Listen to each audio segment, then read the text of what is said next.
Hello my beautiful people, mumeze fresh. Ewan MUNSI there is icyo bita football game. Uyu munsi ni Premier League guys. Chelsea Football Club, we have only one choice, just to win.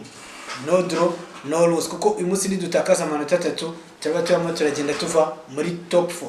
And don't forget, nuko dufite umutoza mushyashya ariko with all the players we have, with 1.5 billion budget twashoye ku isoko, nta mahitamo yandi dufite atari gutsinda ino chip. So kuri uyu munsi rero tugiye kuba tubaha icyo bita starting 11 y'abakinyi uyu munsi dushaka kwifashisha nk'ibisanzwe. Murabizi ahanga nta kintu mujya muhaburira, cyane cyane by'umwihariko ko prediction zanjye almost 90% bicamo kandi mwarabibonye. Shout out ku bantu mwakoze subscribe, tugiye kurenga abantu bagera mu 3,000 mu minsi mike cyane, mumaze kunyereka yuko kabisa tuba turi kumwe every day. So mwizamu rero n'abatindiye Robert Sanchez muri defense, 2 center back. Uyu munsi nahisemo gukomezanya n'aba center back bacu Trevor Charoba na Wesley Fofana kuko nibo bari muri form ugereranyije n'abandi. Mutoza wacu ambabare rwose sinshaka kubona bad ya shire, ntago nshaka kubona umukinyi wirukanka nk'igikeri kuri inshuro ewan byatabi bindi. Twari duhereye muri defense nkuko nemaze kubabwira, ntago dushaka bad ya shire. Amaze kudutsindisha inshuro nyinshi cyane, tumaze gutakaza amanota agera muri 12 kuri iyi season biturutse kuri Benoit Badiashile. I don't want to return to this guy anymore. Let's keep with our best center back, Wesley Fofana and Trevor Charoba. Kuri right wing, guess what? Captain is back. Reece James mutoza amaze kuba tubwira yuko yavuye mu mvune kandi ari tayari, nago twajya ku kibuga tudafite Reece James.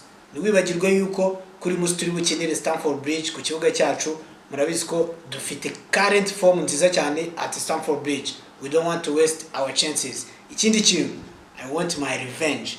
Ikipe ya Leeds yaturaje nabi bihagije kuri inshuro. We have to show up with intensity, with strength, with aggressivity. Niyo mpamvu mitajya muri midfield nka Tanzania Moses Caicedo na Enzo Fernandez. This is our best midfield.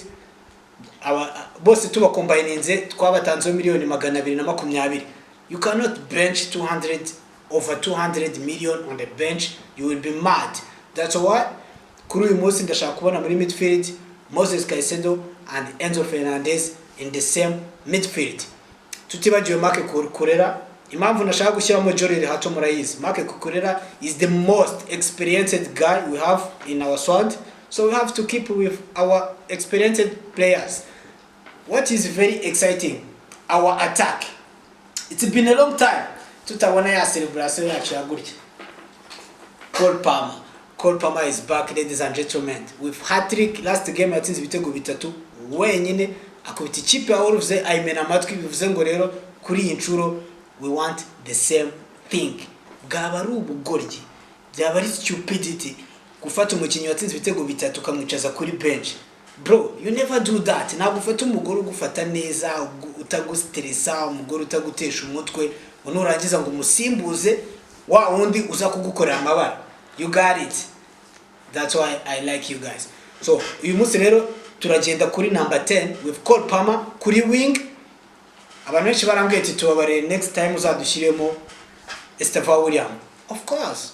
Who am I to bench Estevao William, our Brazilian legend? So Estevao William kuri 11, kuri 7 Pedro Neto. Even if Pedro Neto muri says atigeze anyimpressinga, ariko I will give him a chance.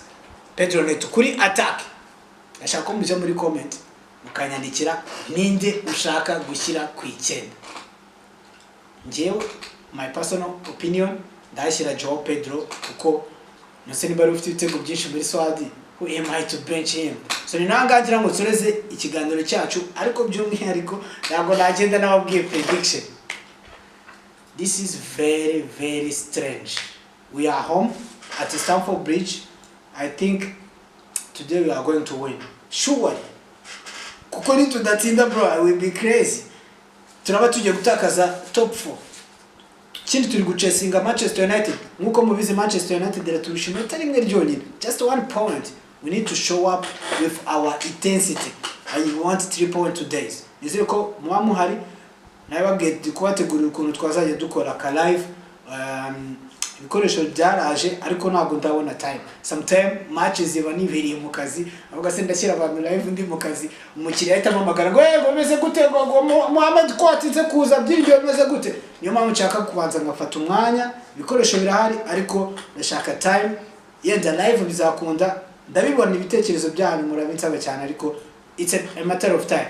Kuri prediction rero Chelsea ni 3 Leeds United kimwe biraba ari byiza cyane ni keeping a clean sheet bikaba 3 kubusa ariko ngenda na 3-1 kubera ko defense yacu ntabwo inkomveka muri Messi.